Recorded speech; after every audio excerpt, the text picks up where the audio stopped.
Hi, I'm Bob Safaya, and this is the Get Above the Line podcast. This is our 10th episode, and we have a special guest, Maddie Stiles, from the Shelter Insurance Agency. Yep. The Maddie Stiles Shelter Insurance Agency, right? Did I say it right? Yeah. Okay. And I've invited her on the podcast today. I've been watching her online. It started with a Facebook message she sent me too. I never responded, but she also sent everyone in my office messages. So, but it seems to me, and I'm just looking from social media, that you've created a huge network of people in a very short period of time, and that's what I want to talk about today. Well, cool. Okay. So let's get this thing started. So you're here. Let me just ask you a few questions. Are you from this area? Have you always lived in Lexington? No, I'm actually from originally Moorhead, Kentucky. I've been in Lexington since I was 18, so about now 7 years. So. Okay, cool. 7 years. So 25? I just turned 25, yeah. Y'all sent me a Awesome. birthday card. That's right. I don't think it had your age on it though. No. Right. Okay, so insurance. How long have you been doing insurance? I have been in insurance for 2.5 years now. 2.5 years. Yeah. And always with Shelter or? No, I was a State Farm baby, and Shelter stole me off LinkedIn. I got my start under an agent here in Lexington, and then I was looking to figure out how to start on my own or which direction I was going to take next, and I got on LinkedIn and I got a cold message from a recruiter, and I was like, what's the worst that could happen? Will I get scammed? Maybe. Will I find a career? Possibly. I was feeling risky. Cool. So you were with State Farm, Yep. and then you started looking around for other opportunities, and then Shelter found me. that's really cool. Yeah. That's really And cool. now And it wasn't a scam. It was not. Now I own an agency, so it's kind of crazy. Awesome. So your agency, is it just you? Yeah, it's just Okay. me. And then I'm just gonna guess that your main source of business is networking. Yes. Okay. Well, tell me about that. When I first got started, I had just, bought into my agency. I was 23, a little broke, a little scared. And I started looking up how much it cost to buy quality insurance leads.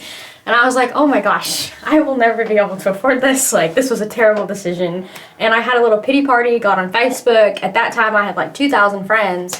And I was like, what if I messaged all 2,000? What are the odds in sales? Which is the name of the game, that I can close enough of these to keep my lights on. Mm-hmm. So I needed to be able to close 200. That was my number, that if I got there, I was like, everything's going to be okay. So 200 policy, is that like 200 people moving all their insurance to you, or 200 people moving an auto policy, or 200 policies altogether, or what? How does that work? It would be hopefully 200 what we call family numbers, which is multiple policies. Okay. Which is like a homeowner's, auto, life, whatever they need protected would hopefully be under my roof. Okay, cool. And then I just kind of, Ronnie Barnes, I messaged him on Facebook and he was talking to me and I was like, what's the secret? Like, I want to make it. I'm scared. And he told me your net worth is your network. Okay. And so I was like, what does that even mean? That sounds very, I don't know. And so I had to think about it. And I just kind of realized that there's already so many amazing insurance agents in Lexington, and we are a dime a dozen no matter how you paint it. Yeah. And so I was like, man, okay, well, I'm going to focus on my network. And then hopefully if I build the right network with great people, my net worth or whatever, my name in the game would go up. So that's kind of how I got started. Is I was like, I'll just get to know people, and then they'll either tell me to kick rocks or keep going. That's cool. That's cool, because that's really cool. That was really good advice. And then, but I want to go back to what you said about figuring out how many policies that it would take for you to keep the lights on. Mm-hmm. So what month did you open? September 13th. September 13th. So between that September 13th, what year? 2020? 21. Mm-hmm.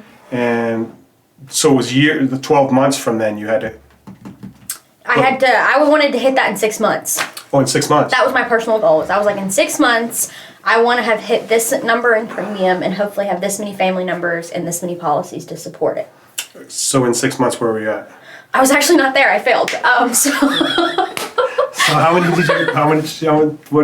was the number? Did you get close? No, I don't even want to tell you. But it was, like 6 months of messaging strangers on Facebook for them to give me a chance. So it was like, basically it was like I woke up one day, I guess after having like pounded on the door so many times, and I got my first like actual sale out of it. And after that, it was like the floodgates came. So I hit my number shortly after that, but no, I was nowhere close.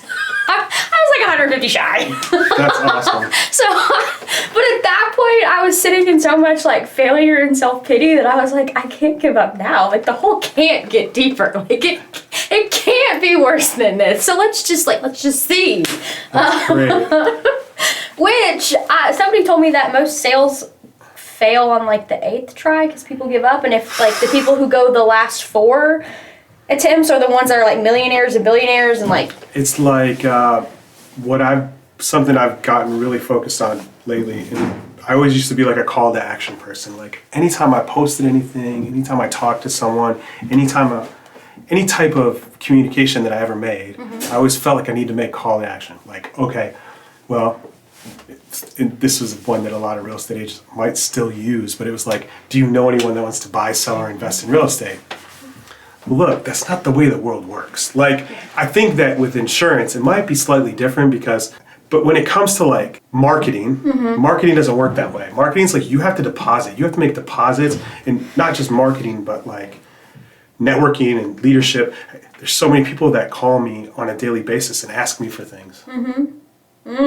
Right? Like mortgage people send me messages. These people are supposed to be trained, right? They send me a message that says, can you do this, or this for me? And I'm like, what? What have you done for me? Yeah.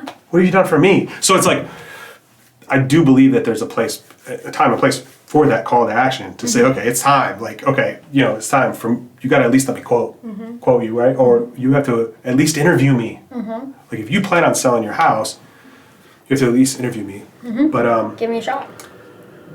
But that churn or those numbers and like saying, okay, I'm gonna hit this number by contacting all these people, like that's where I've lived for most of my life. So I understand that, like that really resonates with me, And then what am I willing to do to make it happen, right? And that's when the crazy Facebook videos came into action. That's awesome. So you had plans of it working within 6 months, but then it was shortly after that. But do you think that there's any correlation? So you said that you were sending all these messages out. 25 a day, 125 a week. Wow. And what type of response were you getting from them? Until whatever Karma Bank or whatever that heck that was, until that busted, I wasn't getting anything. Right. And that's okay. Like I could see people read it and I wasn't getting anything. So I was like, well, until they tell me to kick rocks, we could keep going. Like we're desperate. Right.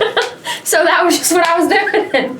So do you think it's when you said you started doing videos, but do you think that that's maybe when people started responding better? Yes. So my first video, I've gone back and watched it a few times because, who doesn't need to be humbled every once in a while? It was so terrible. I had like a shoe rack in the background because I was moving.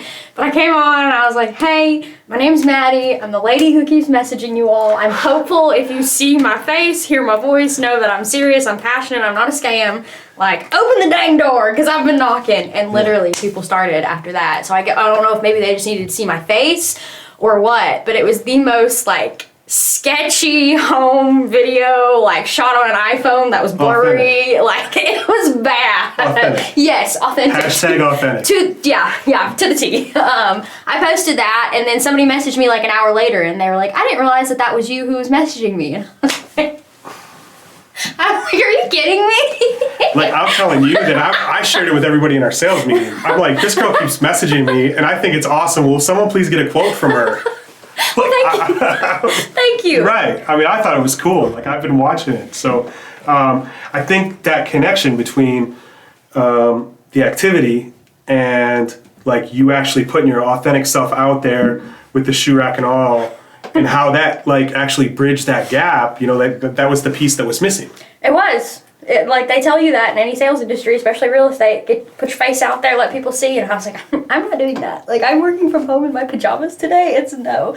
So I wouldn't put on a dress shirt. And I was like, you gotta risk it for the biscuit, Maddie. Like if they laugh at you, at least you may make money, so they'll be laughing at you and you won't be broke. Like just pick and choose your battles right now. I was in desperation mode. So awesome. Risk it for the biscuit. Yeah. We say that where I'm from. I don't know what the biscuit is. It's I don't know what the metaphor stands for, but you gotta risk it for the biscuit. I mean, biscuits are good. My biscuit was keeping my lights on. Yeah. Because I was like, cool. I have come so far. I have failed so many times. You know, if everything I read and watch online tells me that if I keep failing, eventually I'm going to succeed. So I was like, let's just keep freaking failing. So what about price? Like, that's probably the biggest factor. Is that what you, like, that's what most people give you the opportunity to quote them for? Price. Is the price.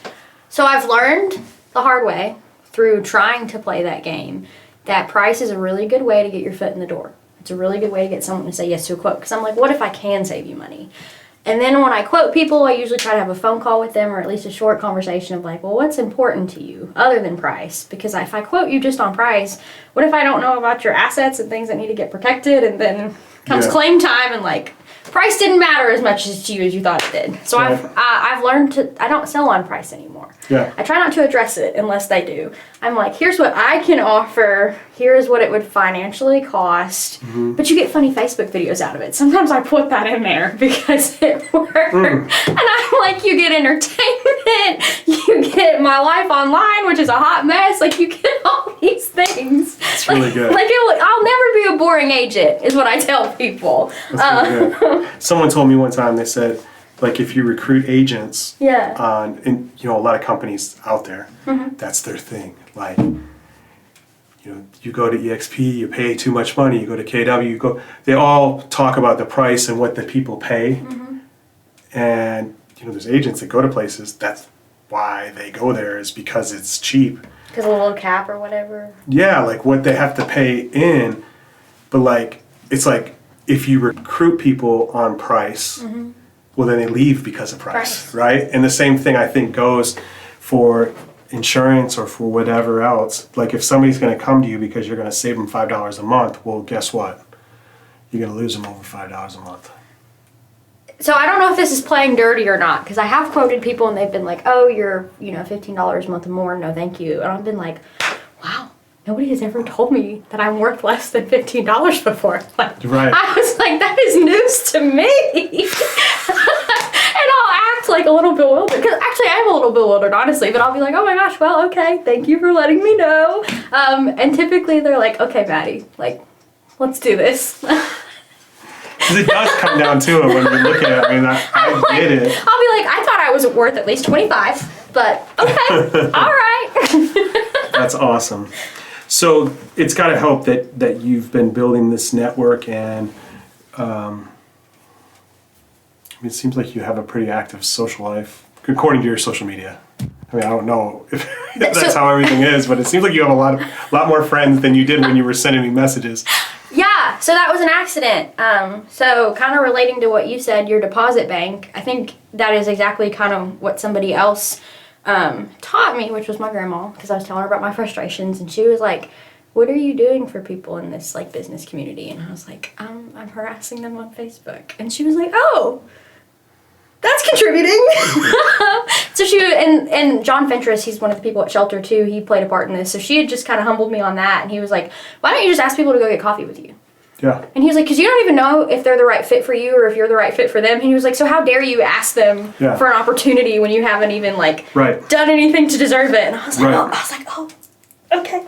So I started messaging people, and I would say, hey, my name's Maddie Stiles. I'm an insurance agent in our industry. Can we go grab coffee?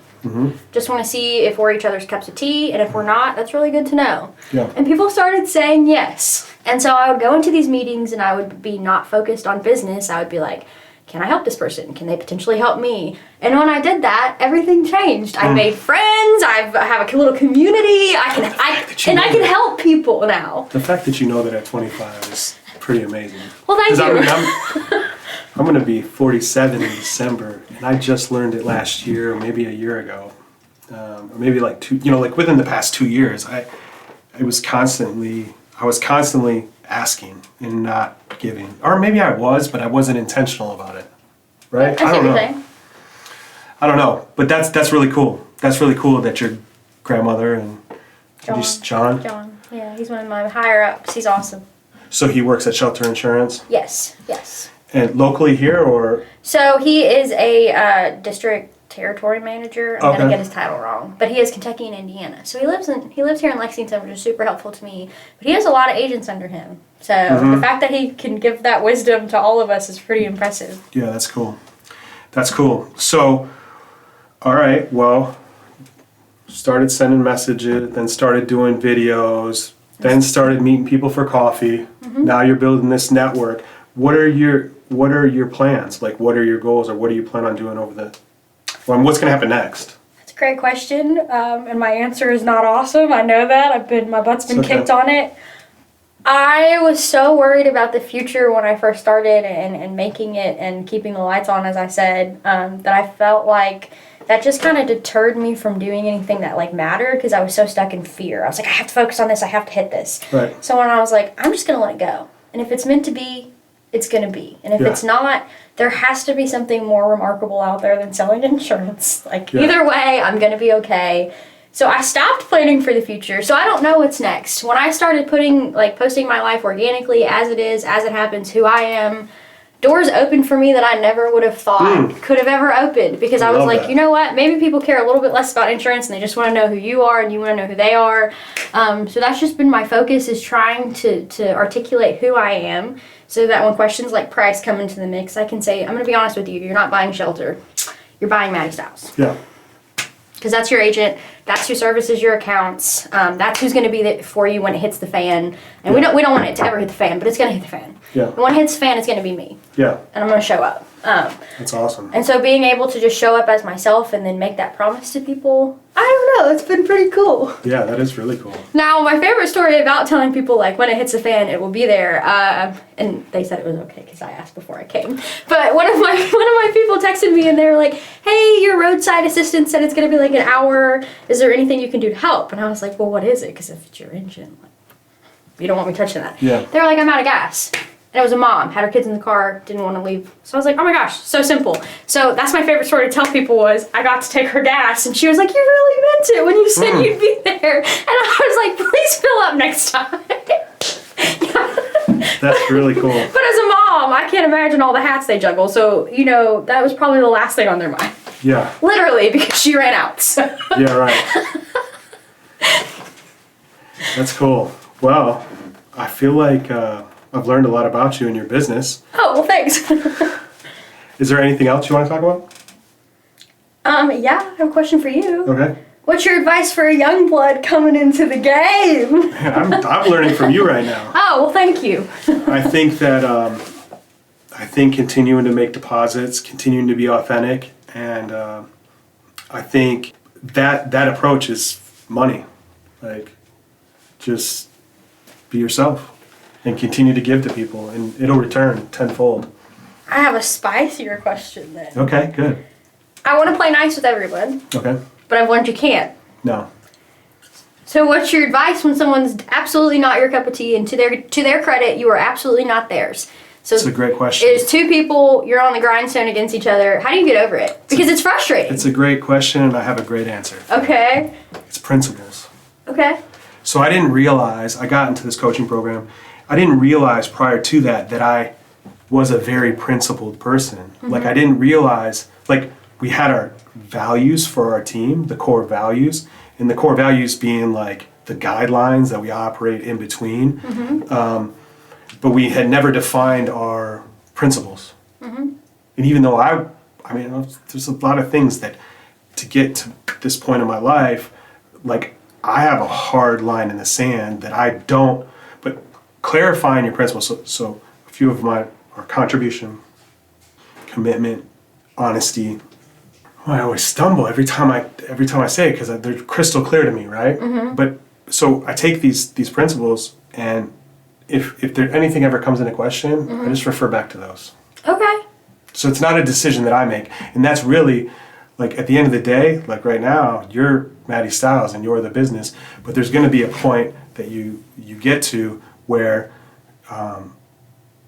having other people in your organization is going to be important for growth. Like, there's going to be a point. Right now, it's you, right? I'm trying to find someone, by the way. Shout out if you know anyone. Right. Right. Well, to be able to do that, one of the things you have to define is those principles. You have to define like they're stop signs, they're rules, the rules that you live by and that you do your business by. And then you don't have to ask the question anymore. Because and no one in your organization has to ask the question because it just goes back to the principles. I like that. Being really clear on, the things that drive your company. Because you have them, you just haven't defined them yet. And I will say entering the business industry, I guess is what we call it. I don't know, real estate business. I don't know how to properly address it. I have had to learn, I don't know if I can define them, but I think kind of what you say, I know that they're guiding me. I had to figure those out really fast because I was like, okay, this is no longer high school. This is no longer college. Especially when you start taking other people, what they think is their business. When people start switching their insurance over to you, and because those people were insured with someone else. Yeah. Right? Yeah. So as that starts to happen and as you start to take more of the market, well, most people's reaction in business is to point fingers and they're like, well, she's doing this or she's doing that, right? Mm-hmm. And that's where there's this place in growth and in business that it's like that question you asked me, like, what do you do when you can't get along with everyone? And that starts to happen more and more. And people like that's because that's how people in business, like, it shouldn't be the way that people act in business. But that they want to blame someone instead of saying, what did I do wrong? They want to say, well, she did that or he did that, or they want to make it somebody else's problem. Yeah, they want to make it not because of what they did or didn't do. They want to make it because of what you did, or you'll get more and more of that. Haters. So that's what happens. I would be a liar if I say people haven't left me, and I was getting frustrated at one point. I was like, why the heck are these people leaving me? Okay, so from the other perspective. Yeah, and I was like, what the heck's going on? And I talked to my grandma about it, and she was like, why don't you just ask them?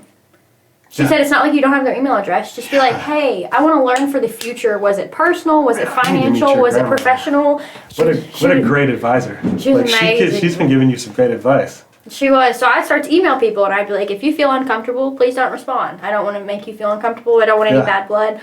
I just want to know, what was it? And sometimes it was prices, and sometimes I wasn't a cup of tea. And so that was humbling because they would tell me why. And I'd be like, okay, can I, and I would have to look at their feedback, and I'd have to be like, well, is this valid? Is this can I receive this? Can I grow from this? So it's been a humbling year because some people have not held back in emails, and I needed that. But I was like, oh, that stings. Yeah. Like somebody got me. Feedback is important. And somebody got me one time. They said, I had sent you a text message, hadn't got a response back yet, but I saw you posted 2 minutes after. And I was like, dang, I never even thought about the perception behind that. Like they think that you're not available because because in my mind during that chunk of my day was supposed to be towards my content. Like I would dedicate time towards it and focus on my business the rest of the day. But I was like, you know what? Why not before I start my content time, I make sure I responded to any emails and responded to any text messages so that I will never lose someone over that again. Because I was like, that made me really sad. That makes me think about why people get into the real estate business. And when I ask them, there's two answers that they give me. One is money. Mm-hmm. They want to make a ton of money. And the other is freedom, right? They want to make their own schedule. So what it makes me think about is that freedom of schedule is kind of like, you've got to have a rigid schedule to have a free schedule, right? Like you've got to be able to define your schedule. And I learned this, I used to play golf. And when I played golf and I was selling real estate, when someone would call me to go look at a house, I'd say, look, I'm in an appointment until 2 o'clock. Mm-hmm. So I can't show you the property until 2. And 99% of the time, they're cool with that, right? Mm-hmm. Because they don't want to be with someone that doesn't have other work going, right? Mm-hmm. But when you define those spaces, you say, okay, from 9 to 11 every day, I spend working on my business. And then from 11 to 5, I work in my business, so I'll be available anytime between 11 and 5. Mm-hmm. They just want communication. They want to be clear on what's going on. Exactly. And if you don't answer an email and you post, I think it's funny because another thing how social media works is like if you go on vacation, you take a picture on vacation. Don't do that. They'll say, must be nice. You can, but you also have to have the re-entry into the world, because the first contact you'll have with somebody, oh, are you still on vacation? Like, no, I've been back for a week. Yeah, and in your line, that's that's critical. That could be a lost sale. Well, I mean, and the thing is that it's not it's not their fault that that's how they perceive the situation. You have to clarify the perception, right? You have to clarify what your space is and where you are. So my first job was working at the Apple store in the Genius Bar, and I learned my favorite life lesson there. People's perception is their reality. Yeah. Does not matter if matter. you're living in this lane and they are like off in the ditch, you gotta go meet them because that's all they can see is that ditch. You gotta get down in there and be like, I am back from vacation, or I'm so sorry I didn't text you. I dedicate this time to do this because without social media, Maddie does not have food on the table. Right.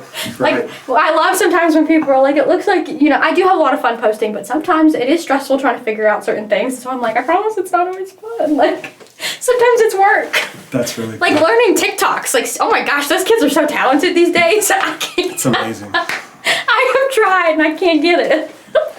That's funny. That's cool. Well, I've enjoyed our conversation. Yeah. I mean, I feel like we could talk all day. Probably. Probably. I have a lot to learn. I'm sure you could teach a lot. Anything else? All right, cool. Well, thanks for coming. We'll put her contact information in the description, and so you guys can get a quote. Yes, please. Let me quote you. That's all I ask. Or you can, you know what? Forget the quote. No quotes. Just go follow her on social media. We'll have the links to her social media. Follow her, and then get a quote. Especially follow me for next week because I ordered an inflatable suit for the outfit or for the video I have. Oh, jeez. All right, there you go. There you go. So we'll put her contact information in the memo or in the remarks, and make sure you follow her, follow us, or subscribe to us to get more content. And we'll see you soon.